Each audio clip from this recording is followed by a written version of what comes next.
Hello दोस्तों, नमस्कार। मैं वीर सिंह, आपका दोस्त, आज आपके बीच में लाइव हैं। और दोस्तों, हम टीवी चैनल्स पर देख रहे हैं और सोशल मीडिया प्लेटफॉर्म पर भी हम देख रहे हैं कि किस तरह से आज राजनीति का स्तर जो गिरता जा रहा है। दोस्तों, ये वैसे आमतौर पर ऐसा होता नहीं है, लेकिन जब भी देश में किसी भी स्टेट में इलेक्शन हो, चाहे वो पूरे लोकसभा की इलेक्शन हो, फिर चाहे विधानसभा की इलेक्शन हो, आमतौर पर हम ऐसा देखते हैं कि एक पार्टी दूसरी पार्टी पर एलिगेशन लगाती है। दोस्तों, आप देख रहे हैं ऊपर मैंने लिखा है we the people of India. दोस्तों, ये हमारे देश के संविधान की प्रस्तावना की पहली लाइन है। ये लाइन कहती है, हम भारत के लोग, we the people of India. दोस्तों, अगर आप इस बात की भावना को समझेंगे तो ये हमें क्लियर बता रहा है कि हम लोग कौन लोग हैं, हम कौन लोग हैं। आप किसी जाति विशेष से हैं, आप किसी धर्म विशेष से हैं, आप किसी क्षेत्र से बिलोंग करते हैं, तो आपकी वो पहचान वो नहीं।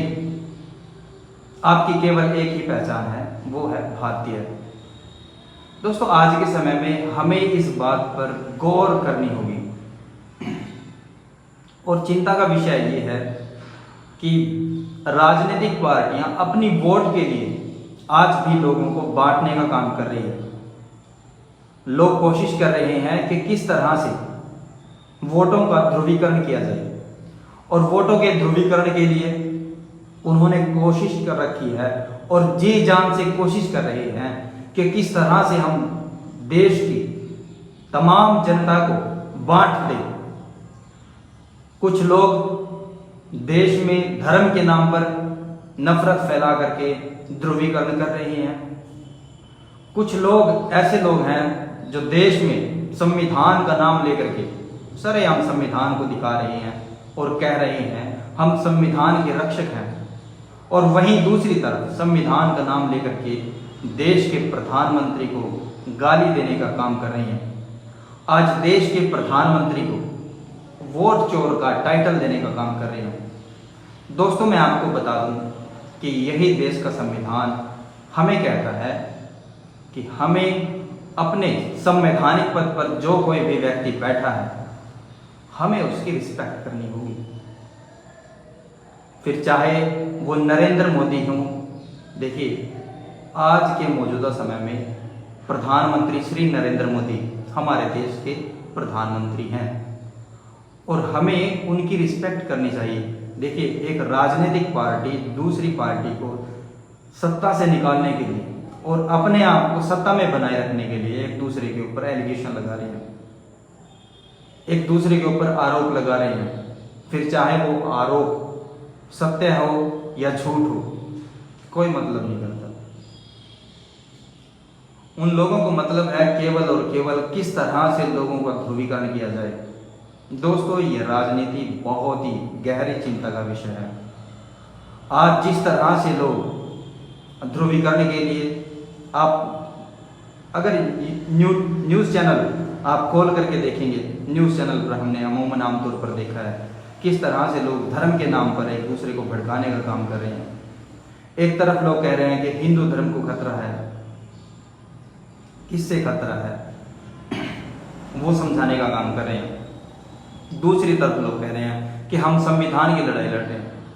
देखिए, आज जिस तरह से वोट चोर एक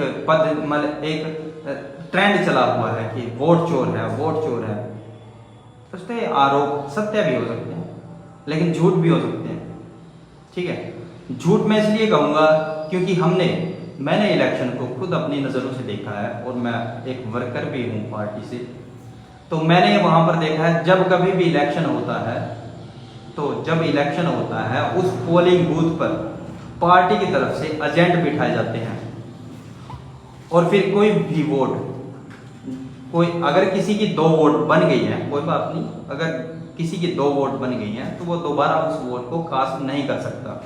ठीक है, अगर वो दोबारा वोट कास्ट करता है, देखिए, जब भी कोई वोट कास्ट करने जाता है, वोट डालने जाता है, तो वोट डालने के बाद उसकी अंगुली पर निशान लगा दिया जाता है। ठीक है, और साथ के साथ उसे क्रॉस चेक भी किया जाता है। एक बूथ के ऊपर जब कोई भी वोट डालने जाता है तो पार्टी का वर्कर उसके नाम के साथ उसकी आइडेंटिटी चेक करने के बाद अपनी उस लिस्ट में टिक मार्क करता है। टिक मार्क करने के बाद वो बता देता है कि भाई इस बंदे ने वोट डाल दिया, इसका जो राइट था, इसने अपनी जो वोट है वो डाल दी है। ठीक है, तो देखिए ये तो अलर्ट होना होता है कि हर बूथ पर, हर लेवल पर पार्टी का वर्कर निगरानी रखता है कि किस जगह पर वोट डली है और किस जगह पर नहीं। ठीक है, और किस बंदे को कोई वोट कर रहा है या नहीं कर रहा वो अलग मैटर है, क्योंकि कोई भी किसी को भी वोट डाल रहा है वो उसका प्राइवेट राइट है, उसे कोई देख नहीं सकता, ना ही कोई उससे पूछ सकता है कि आपने वोट किसको दिया। हाँ, पार्टी के वर्कर अपने प्रचार के लिए उसे बोल सकते हैं कि आप बेहतरी के लिए यहाँ पर वोट करें, आप विकास के लिए यहाँ पर वोट करें, आप धर्म के लिए नहीं, धर्म के लिए वोट मत कीजिए। देखिए, अगर आपको वोट डालना है तो सबसे पहले, अगर आप वोट डालने जा रहे हैं तो सबसे पहले ये देखा जाता है कि किस पार्टी, आप किस विचारधारा को आप सपोर्ट कर रहे हैं। ठीक है, मेजरली हमारे देश में 3 पार्टियां हैं मेजरली।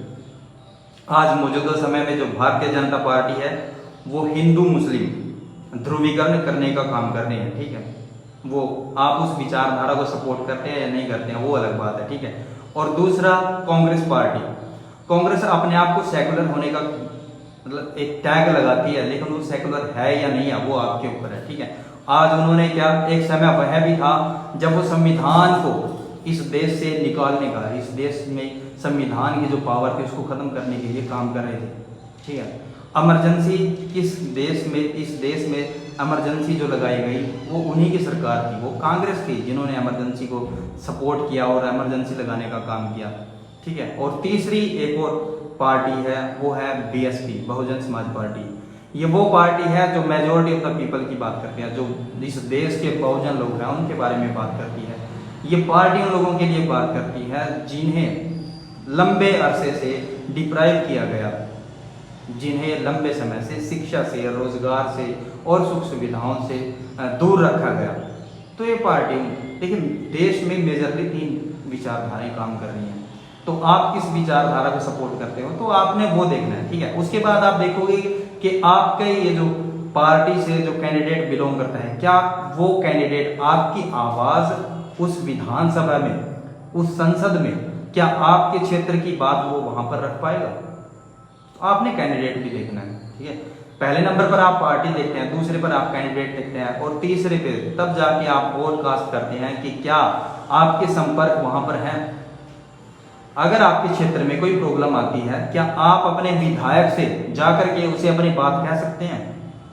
अगर ऐसा नहीं है तो आप उसे वोट मत करें। आप वोट केवल उसे ही दें जिसे आप अपनी बात कह सकते हैं, जिससे आप अपनी बात मनवा सकते हैं, जिससे आप कह सकते हैं कि हमारे क्षेत्र में सड़कें खराब हैं। क्या आपका वो नेता जिसे आप चुनना चाहते हैं, जिसे आप चुन रहे हैं, क्या वो विधानसभा में, क्या वो संसद में ये बात कह सकता है कि हमारे क्षेत्र में सड़क की मुरम्मत की जाए या सड़क निर्माण किया जाए। अभी मैं देख रहा हूँ कि किस तरह से सोशल मीडिया के ऊपर लगातार बारिश होने की वजह से बहुत ज़्यादा क्षेत्र में बाढ़ आने के आसार हो चुके हैं और ज़्यादातर क्षेत्र में पानी भरा हुआ है। क्या हम अपने सांसद से, क्या हम अपने विधायक से ये कह सकते हैं कि आप विकास के लिए क्या काम कर रहे हैं। क्या आपने डिमांड की कि हमारे क्षेत्र में नहर के जो सही उसका जो मेंटेनेंस है वो नहीं हो पा रहा है। ठीक है, हमारे क्षेत्र में बांध बना है उसके सही से मुरम्मत नहीं हो पा रही है, या हमारे क्षेत्र में कोई और विकास प्रोजेक्ट है, ठीक है, पुल बनने जा रहा है, सड़क बनने जा रही है, उसको लेकर के आपके क्या इम्पैक्ट रहेंगे आपके एरिया में, क्या हम वो बात कह पा रहे हैं। क्या आपका लीडर, आपका जो नेता है, आपने जो विधायक चुना है, आपने जो सांसद चुना है, क्या वो संसद में वो बात कह पा रहा है कि हमारे क्षेत्र में स्कूल नहीं है, हमारे क्षेत्र में अगर स्कूल है तो वहां पर टीचर्स नहीं है, जल्द से जल्द भर्ती की जाए, क्योंकि हमारे समाज की निर्माण के लिए टीचर का, अध्यापक का बहुत बड़ा रोल है, बहुत इंपॉर्टेंस है। क्या आपके विधायक ये बात कह पा रहे हैं। अगर नहीं कह पा रहे तो आप उसे ढूंढे, कौन विधायक आपकी इस बात को आगे रख सकता है। वो कौन सी पार्टी है जो एजुकेशन को सपोर्ट करती है? वो कौन सी पार्टी है जो साइंस की तरफ आपको लेकर के जा रही है? देखिए दोस्तों, समय और दौर, अभी आज का जो समय है वो साइंस का दौर है, ठीक है। अगर आप इसी तरह से हिंदू मुस्लिम करते रहोगे, अगर आप इसी तरह से लोगों के बहकावे में आते रहोगे तो कुछ बनने वाला नहीं है। दोस्तों, मैं आपसे फिर से गुजारिश कर रहा हूँ कि इस तरह की जो गंदी राजनीति है इसे बिल्कुल भी सपोर्ट मत कीजिए, और ना ही ऐसी किसी राजनीति का हिस्सा बने। और किसी तरह से अगर आपके पास व्हाट्सएप पे, सोशल मीडिया पे ऐसा कोई मैसेज आए या कोई आपको ऐसी कोई वीडियो या ऑडियो मिले जो देश में लोगों को तोड़ने का काम करे, जो देश में भाईचारा बिगाड़ने का काम करे, तो उसे बिल्कुल भी सपोर्ट ना करें, उसे बिल्कुल भी फॉरवर्ड ना करें। अगर आपको लग रहा है कि ये बंदा बिल्कुल सही बात कह रहा है, ये एजुकेशन की बात कह रहा है, ये सपोर्ट कर रहा है कि लोगों को और जो युवा है उनको रोजगार मिले और समाज सोसाइटी में बेहतरी के लिए काम कर सकता है, तो आप उसे सपोर्ट करिए, आप उसे वोट करें, ठीक है। लेकिन कोई भी अगर ऐसे भ्रामक मैसेज आपके पब्लिक के बीच में फैलाने का काम कर रहा है तो उसे बिल्कुल भी आप फॉरवर्ड ना करें, उसे बिल्कुल वहीं पर अंकुश लगा दें और उसे बिल्कुल भी सपोर्ट ना करें। दोस्तों, मैं आपसे फिर से यही अपील कर रहा हूँ कि देश में जिस तरह से राजनीति में स्तर गिरता जा रहा है, वो कहीं ना कहीं हमारे भारतीय लोगों की जनमानस पर बहुत बड़ा इम्पैक्ट डाल रहा है।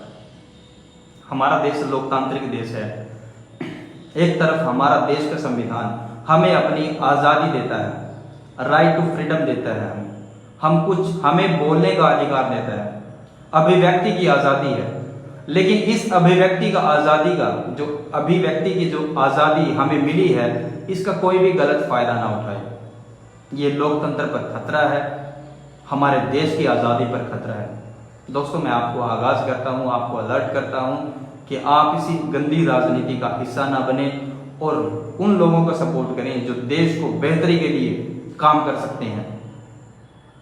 आपकी क्या राय है? आप हमें कमेंट सेक्शन में जरूर लिखें। धन्यवाद।